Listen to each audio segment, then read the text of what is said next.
Double trouble! That's exactly what we're getting tonight on SmackDown. Welcome back, guys, to Fog Wrestling here for your SmackDown preview for the 16th of December. However, SmackDown will be live tonight, but then they'll also be doing a taped show for December 23 because it's 2 days away from Christmas, and I guess Triple H is feeling like he's in the holiday mood. So they're going to tape SmackDown tonight for next week, and then I guess the wrestlers get like a week off to be with their families or something like that. So what I'm hoping is that we get a half decent show tonight when it's live, because normally the tape shows are pretty poor.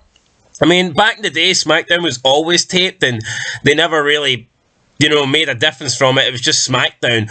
But I feel like now, anytime they do a tape show, they don't really spoil anything. They don't really do anything good on it because they want to try and save it for like a live show, which makes perfect sense, man. I'm not going to sit here and take that away from them. That does make sense. So we'll see. We'll see. But let's talk about tonight's show. I don't know what's going to happen for the tape show, but for tonight, we have a couple of matches announced. We have Hit Row versus the Viking Raiders versus Legado del Fantasma. I feel bad for Legado del Fantasma. Really good in NXT. An enjoyable faction. Got a really catchy theme song. But their SmackDown run so far has been nothing short of terrible. They came up, they won a match, and then the next week they lost their second match. 50-50 booking. Way to kill them. They're taking on, one of the teams are taking on Shit Row. Shit Row are going absolutely nowhere. This team will be released. By the end, I guarantee you, Hit Row will not be in WWE. Maybe they'll try splitting them up. I'm not saying that the members of Hit Row will not be in WWE, but by the end of 2023, this Hit Row, Shit Row, they won't be a tag team. They'll either be split up, going individually, or they will be released, because this team is fucking horrendous. And the Viking Raiders, who have came back with Sarah Logan. We didn't care about them before, and I don't think adding Sarah Logan's really going to do anything for them. I mean, they fucking suck, right? I like Legado del Fantasma. I hope Legado del Fantasma win, but it's unlikely. We'll see. We'll see what happens. WWE Women's Tag Team Champions Dakota Kai and Io Sky are defending against Tegan Nox and Liv Morgan. Tegan Nox, another reject that Triple H brought back. What has she done to earn a title shot? Absolutely nothing, but she's getting one. I just don't understand this. I think the tag champs will retain, but Tegan Nox, she shouldn't have been brought back to the company. Never mind just get pushed into a main role and getting title shots. I just don't understand it, man. What is it with Triple H bringing back all these chicks that were never any good to begin with, that were in NXT, and he's just bringing them back, putting them on the main roster and giving them pushes, man? It makes no sense. It makes fucking no sense whatsoever, in my opinion. I just fail to see how someone like Tegan Nox is back and getting a push yet.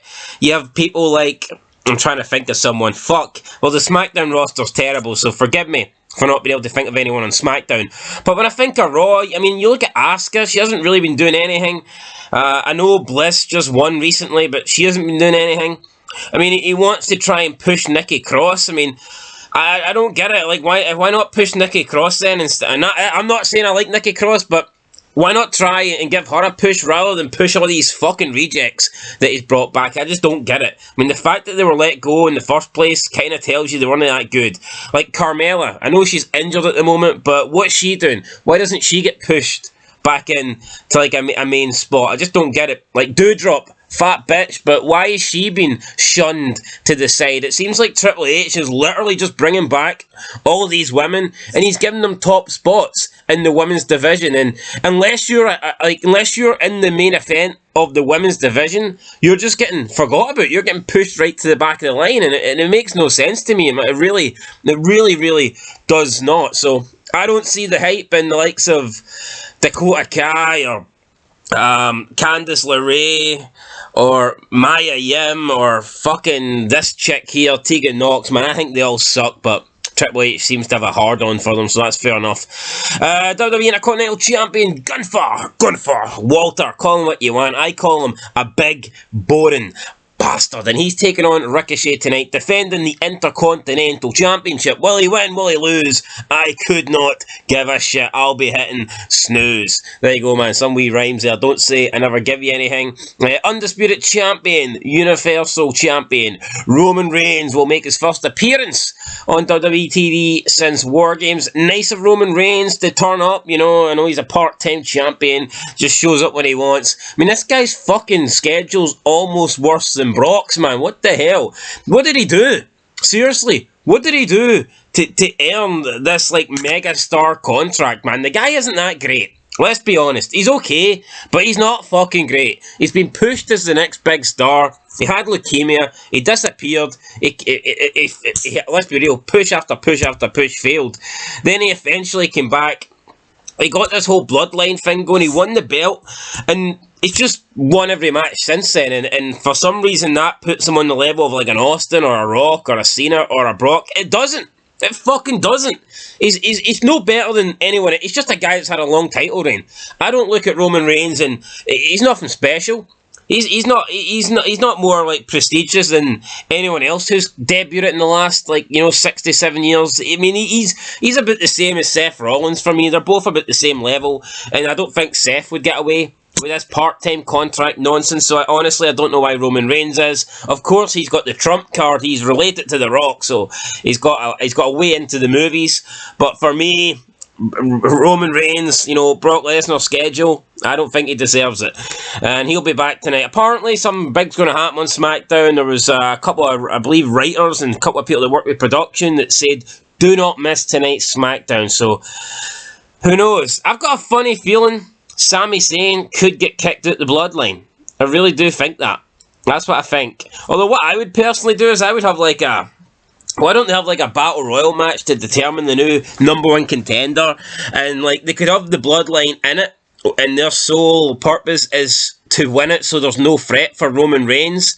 And then Sami Zayn could win it, and the rest of the Bloodline could just assume that Sami Zayn's not going to try in the title match, that Sami Zayn is just going to lay down for Roman. And then, maybe on the next week, you could have Sami Zayn make a comment to Roman Reigns, and he could say, well, at least no matter what happens at the pay-per-view, the championship will remain in the Bloodline, and then, the eyes could fucking widen and be like, what the hell do you mean by that? What do you mean that you have got a chance to win? So I would do something like that rather than just kick out Sami Zayn and then have him challenge Roman Reigns. For me, that would be a bit lame.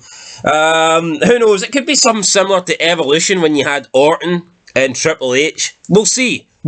I don't know what's going to happen, but that's what I would do personally if it was me. Right, anyway, quickly going to give my predictions for the matches. I'm going to go with the Viking Raiders to win the Triple Threat Tag Team match. I'm going to go for Dakota Kai and Io Sky to defend against Tegan Nox and Liv Morgan. And I'm going to go for Gunther to defeat Ricochet. I just don't think Ricochet winning the belt gives any value to the belt. Don't think it helps Gunther. Definitely doesn't help Gunther. Don't think it helps the product. Gunther should be... I don't like Gunther, but if he's going to lose the belt, I mean, at least lose it to someone who's worthy of being an Intercontinental Champion. And for me, Ricochet, he ain't it. That's it, guys. Let me know what you think down below. And of course, maybe I'll do an update at Fid once we find out what's been taped for next week. Anyway, guys, that's it. Fog Wrestling. Peace out.